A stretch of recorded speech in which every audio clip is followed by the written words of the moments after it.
I was absolutely robbed, and due to a completely senseless act of violence at the hand of a gun.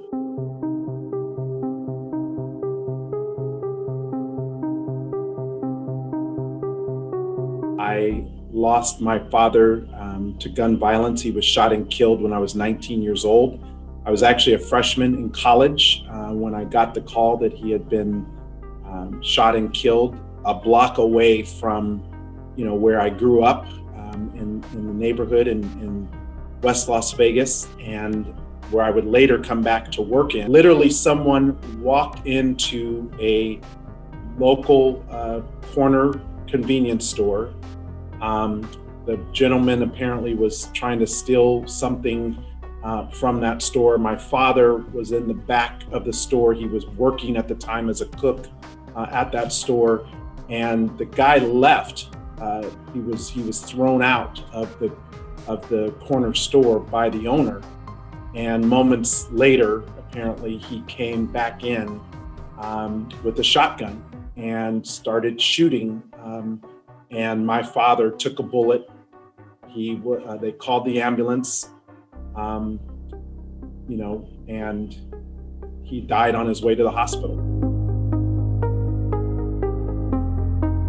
I've heard from families, obviously, who've been affected by gun violence, and I know how it made me feel, how it made my family feel, and I don't want any other family to have to feel that loss of losing a loved one to gun violence.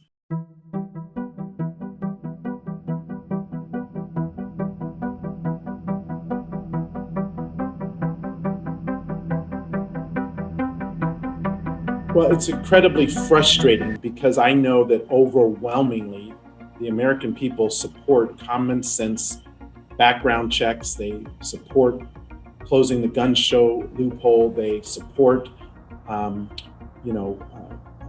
putting back in place the ban on assault weapons. They support the provisions around spouses and boyfriends not being able to have access to a gun after they've committed domestic violence. These are common sense things, but we need to center the voices of those who've been affected by the pain so that they can help shape the policy.